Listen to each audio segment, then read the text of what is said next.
আজ আমরা একটি মারাত্মক নার্ভের অসুখ পার্কিনসন ডিজিজ এই নিয়ে আলোচনা করব। এই পার্কিনসন ডিজিজ এই অসুখটির লক্ষণগুলো কি কি দেখা যায়? প্রথমে এই চোয়ালের কম্পন হয়, হাতের আঙুলগুলো কম্পন হবে, পেশেন্ট উঠে দাঁড়াতে পারবে না, উঠে দাঁড়ালে পাগুলো কেঁপে কেঁপে উঠবে।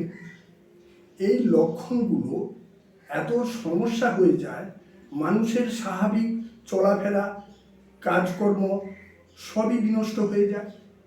এই অসুখটা কেন হয় এটা এবার আমরা জেনে নিই।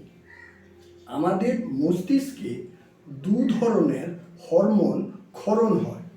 এক নম্বর হচ্ছে ডোপামিন আর দুই নম্বর হচ্ছে সেরোটোনিন।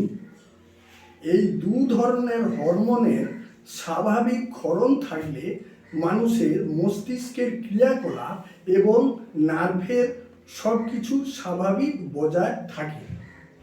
এই ডোপামিন এবং সেরোটোনিন এই দুটো হরমোন ক্ষরণ মস্তিষ্কে কমে যায়, কমে গেলে এই অসুখটা দেখা দেয়।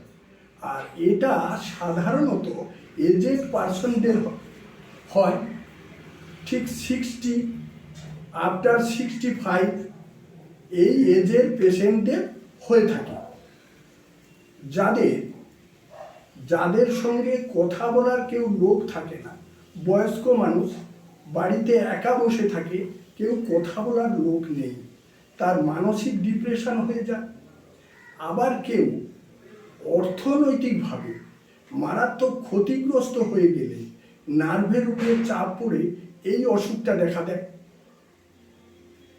আর এই অসুখটা হলে কি হবে? ট্রেমলিং হবে, মানে কম্পন, এবং ডিমেনশিয়া কথাটার অর্থ কি? ভুলে যাওয়া। পেশেন্ট সব কিছু ভুলে যাচ্ছে। আরেকটা কি দেখা দেয়? প্যারালাইসিস, মানে পক্ষাঘাত। মানুষ পঙ্গু হয়ে বিছানা শয্যা হয়ে যায়। এই পার্কিনসন ডিজিজটা একটি কঠিন অসুখ। এর হোমিওপ্যাথি খুব সুন্দর চিকিৎসা রয়েছে। আপনারা এসে যোগাযোগ করতে পারেন। ডাক্তার অরূপ সিনহাটাল, চেম্বার, শিবপুর, হাওড়া।